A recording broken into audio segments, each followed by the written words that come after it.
Pernahkah kamu berkendara membelah kota di atas jam 2 malam? Di saat lampu-lampu jalanan mulai meremang dan aspal basah memantulkan sisa-sisa kehidupan siang hari yang melelahkan. Di momen-momen seperti itu, kota-kota besar seringkali menampilkan wajah aslinya. Wajah yang sunyi, dingin, sekaligus menyimpan lapisan kemarahan yang tidak pernah terekam oleh kamera jurnalis resmi pemerintahan. Di kursi kemudi sebuah taksi, atau mungkin di atas jok motor metik para pekerja gig ekonomi malam hari di Jakarta, Surabaya, atau Medan, ada sepasang mata yang terus terjaga. Mereka melihat segalanya. Mereka melihat bagaimana lampu-lampu kasino digital berkedip di layar HP para remaja. Mereka melihat transaksi gelap di sudut-sudut remang, dan mereka merasakan ketakutan yang nyata setiap kali harus melewati jalanan sepi yang rawan begal. Tahun 1976, sutradara Martin Scorsese merilis sebuah film yang kelak menjadi cetak biru dari representasi pria-pria yang terasing dari zamannya, Taxi Driver.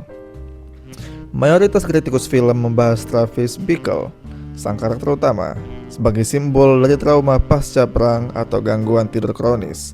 Banyak analisis yang hanya berhenti pada kesimpulan medis bahwa Travis adalah seorang sosiopat kesepian yang butuh pertolongan psikiater. Namun, jika kita melihat Travis Bickle dari kacamata gangguan jiwanya saja, kita akan kehilangan pelajaran paling berharga sekaligus paling mengerikan dari film ini. Hari ini, di Sinemanji kita akan membedah Travis Bickle bukan sebagai seorang sakit, melainkan sebuah produk akhir, sebuah produk gagal yang dilahirkan oleh runtuhnya tatanan hukum dan abainya sebuah negara terhadap keselamatan rakyatnya sendiri. Mengapa video ini menjadi sangat penting bagi kita yang hidup di Indonesia hari ini? Karena Travis Bickle tidak pernah benar-benar tinggal di New York tahun 70-an. Travis Bickle sedang ada di antara kita. Dia adalah pria muda yang frustasi melihat berita korupsi triliunan rupiah setiap hari. Sementara dia sendiri harus berjuang setengah mati menghindari jebakan judi online yang merusak lingkungan rumahnya.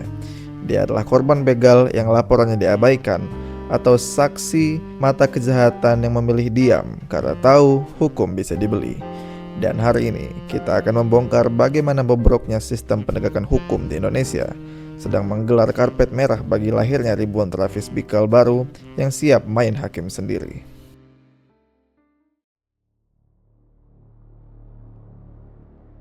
Langkah awal untuk memahami isi kepala Travis Bickle adalah dengan melihat apa yang matanya tangkap setiap malam. Travis mengendarai taksinya melewati distrik-distrik paling kumuh di New York.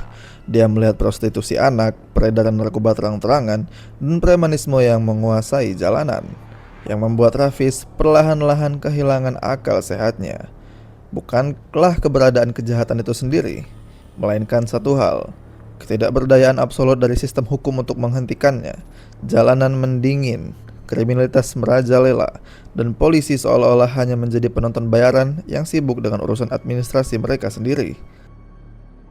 Dalam konteks taktis, apa yang dialami oleh Travis adalah hilangnya sosial kontrak atau kontrak sosial antara warga negara dan pemerintah. Kita, sebagai rakyat, sepakat untuk membayar pajak, mematuhi aturan, dan menyerahkan hak memukul kita kepada aparat penegak hukum. Imbalannya sangat sederhana.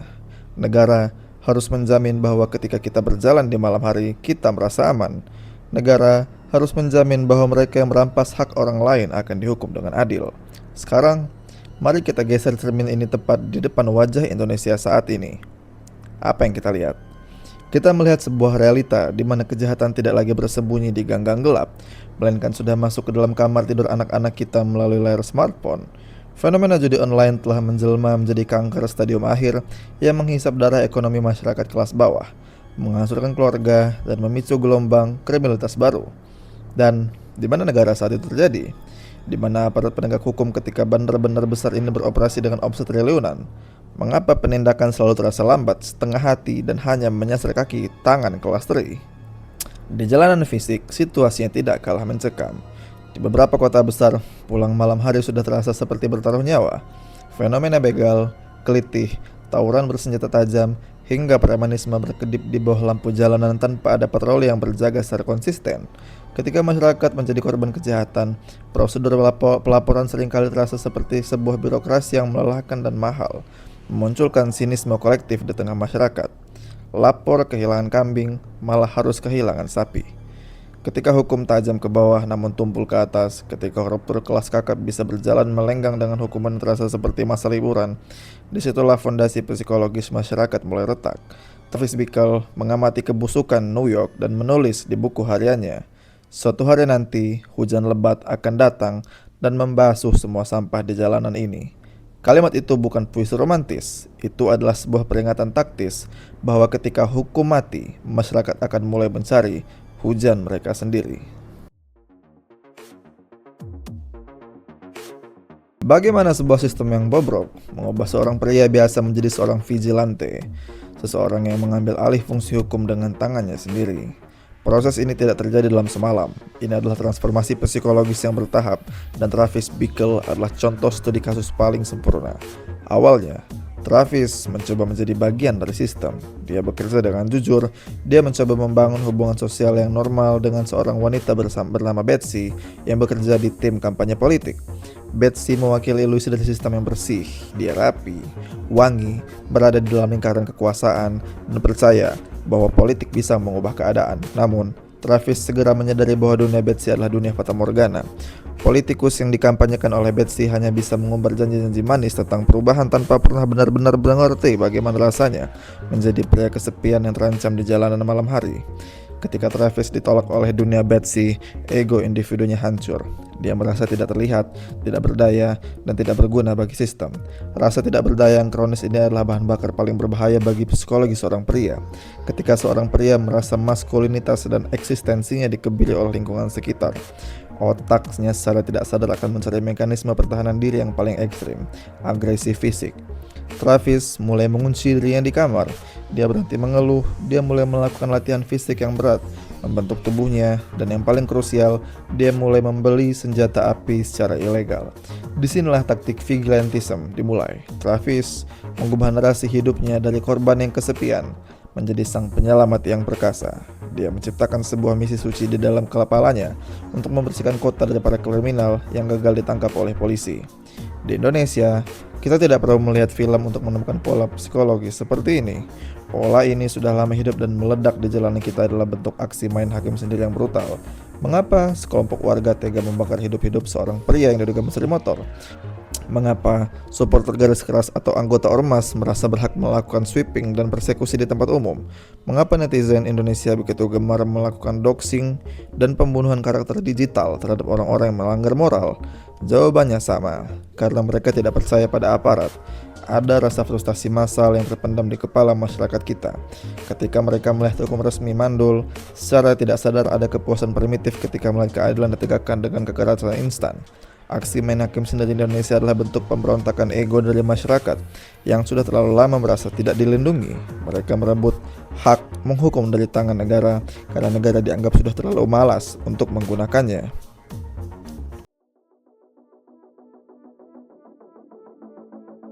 Mari kita bedah secara dingin bagaimana Travis Bickle mengeksekusi logika vigilantenya. Travis bukan seorang tentara dengan pasukan besar. Dia adalah seorang operator tunggal, lone wolf. Dalam teori perang asimetris, seorang lone wolf adalah entitas yang paling sulit dideteksi dan paling mematikan bagi sistem keamanan kota. Strategi Travis bertumbuh pada 3 pilar operasional: anonimitas total, persiapan logistik clandestin, dan modifikasi instrumen taktis. Pertama, anonimitas. Sebagai seorang supir taksi, Travis adalah bagian dari interior kota itu sendiri. Dia adalah orang yang mengantarkan para politikus, pelacur mafia, hingga warga biasa. Dia ada di mana-mana, namun tidak ada yang benar-benar mengingat wajahnya. Dia memanfaatkan profesinya sebagai alat pengintaian, reconnaissance yang sempurna. Dia mempelajari rute, jam kerja para kriminal, dan kelemahan sistem penjagaan tanpa menimbulkan kecurigaan sedikit pun. Kedua, persiapan logistik clandestin. Travis tidak membeli senjata di toko resmi dengan dokumen legal. Dia membelinya dari seorang penadah senjata pasar gelap bernama Easy Andy. Di dalam kamar hotelnya yang sempit, Travis melakukan modifikasi pada senjatanya. Dia membuat mekanisme pagas rahasia di lengan bajunya agar dia bisa mengeluarkan pistol dalam waktu kurang dari 1 detik. Dia memotong laras senjatanya agar lebih mudah disembunyikan. Ini adalah bukti bahwa Travis tidak sedang mengamuk secara acak. Dia sedang merancang sebuah sistem pembunuhan yang efisien. Ketiga, pemilihan target yang taktis. Target akhir Travis bergeser dari seorang politikus makro menjadi seorang mucikari lokal bernama Sport yang mempekerjakan seorang anak di bawah umur bernama Iris. Di mata Travis, Iris adalah simbol dari kepolosan yang sedang diperkosa oleh kebusukan kota, sementara Sport adalah personifikasi dari parasit sosial yang dibiarkan hidup oleh hukum.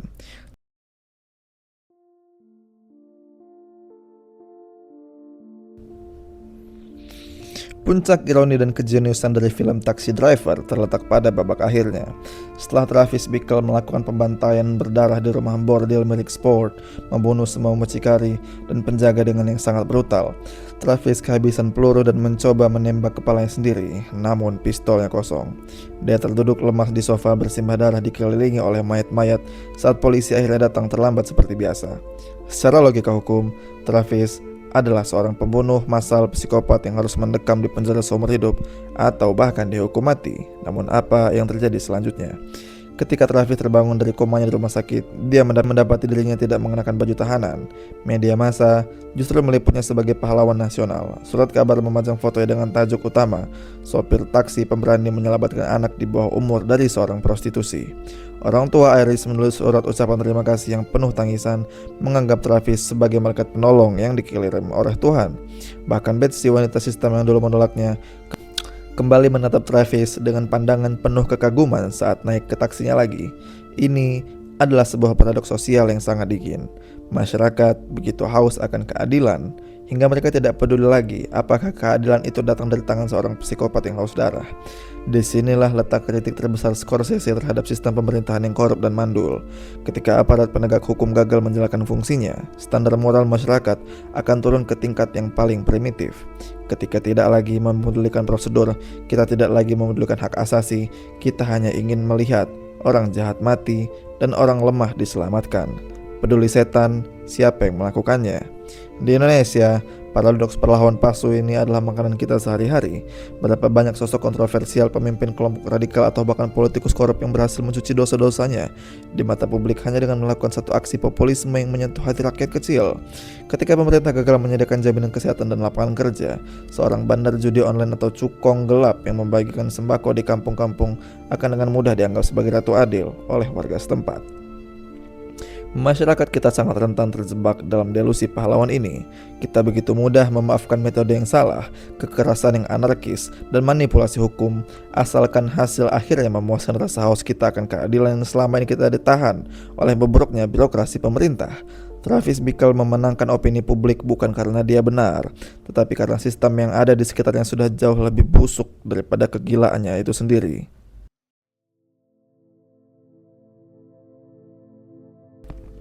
Sekarang mari kita tarik garis kesimpulan yang paling jujur dan paling berbahaya dari seluruh analisis ini ke atas tanah tempat kita berpijak sekarang. Kita harus berani mengakui bahwa kondisi sosiologis dan penegakan hukum di Indonesia saat ini sedang berada di dalam fase pembusukan yang sangat mirip dengan New York tahun 1976, ketika masyarakat melihat hukum bisa diperjualbelikan seperti komoditas di pasar, ketika koruptor mendapatkan fasilitas mewah di dalam penjara, sementara rakyat kecil yang mencuri karena kelaparan dihajar hingga babak belur. Disitulah rasa percaya terhadap negara berada di titik nol. Krisis kepercayaan akut ini diperparah dengan kondisi ekonomi yang semakin menjepit. Jutaan pria muda Indonesia usia produktif saat ini sedang menahan rasa frustasi yang luar biasa. Lapangan kerja yang menyusut, upah yang tidak mencukupi, deratan utang pinjol, dan godaan judi online yang merusak struktur otak dan mental mereka telah menciptakan sebuah populasi pria yang terasing, kesepian, dan dipenuhi dendam bawah sadar terhadap sistem. Mereka merasa telah dikhianati oleh negara. Mereka merasa aturan yang mereka patuhi selama ini hanyalah sebuah kebohongan yang dibuat untuk melindungi kenyamanan para elit penguasa di atas sana. Pemerintah Indonesia harus menyadari bahwa dengan membiarkan korupsi merajalela, membiarkan judi online menghancurkan kelas menengah bawah, dan membiarkan jalanan malam hari dikuasai oleh rasa takut, mereka sebenarnya tidak sedang sekadar malas bekerja. Pemerintah sedang memelihara sebuah bom waktu. Mereka sedang menginkubasi lahirnya ribuan Travis Bickle di dunia nyata. Seorang Travis Bickle modern di Indonesia hari ini mungkin sedang duduk di pojok warung kopi dengan segala es teh manis, menatap layar HP-nya dengan mata merah kurang tidur, melihat berita pejabat pamer kemewahan sementara ibunya sedang dikejar-kejar oleh penagih utang pinjol.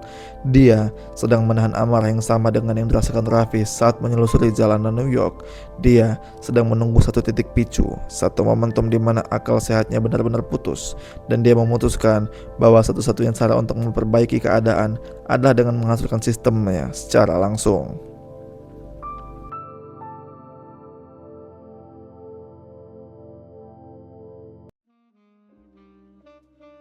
Di akhir film Taxi Driver, ada sebuah detail kecil yang sangat jenius namun seringkali luput dari perhatian penonton awam. Setelah Travis Bickle dianggap sebagai pahlawan oleh media dan masyarakat, dia kembali bekerja menarik taksinya seperti biasa. Di adegan terakhir, saat dia sedang berkendara di malam hari, Travis tiba-tiba melirik ke arah kaca spion tengahnya dengan tatapan mata yang mendadak tajam, tegang, dan penuh kelihatan kegilaan yang belum hilang. Sebelum musik pengiring film terputus secara mengejutkan, Scorsese sedang mengirimkan pesan yang sangat dingin kepada kita. Travis Bickle tidak pernah sembuh. Monster itu masih ada di dalam sana, masih mengendarai taksinya membelah kota, dan dia bisa meledak kembali kapan saja. Pahlawan yang dipuja oleh masyarakat itu tetaplah sebuah bom waktu yang siap meledak untuk kedua kalinya. Dan itulah harga mahal yang harus dibayar oleh sebuah peradaban yang membiarkan hukumannya mati. Ketika kamu mengandalkan seorang psikopat untuk menegakkan keadilan, kamu sebenarnya sedang mengundang monster yang lebih besar untuk masuk ke dalam rumahmu. Ketika kita menutup analisis mendalam ini di Sinemanji, ada sebuah tamparan logika yang harus kita bawa pulang dan renungkan bersama di dalam kamar kita masing-masing. Jika besok malam, di tengah sarut-marutnya penegakan hukum, merajalelanya judi online, dan abainya pemerintah terhadap keselamatan kita di Indonesia saat ini, muncul seorang figur nyata yang mulai membersihkan jalanan kekerasan, membongkar rahasia para penguasa secara anarkis, dan main hakim sendiri dengan tangan besinya. Apa yang akan kita lakukan? Apakah kita akan memiliki kejernihan logika untuk menolaknya karena tahu bahwa tindakannya melanggar hukum?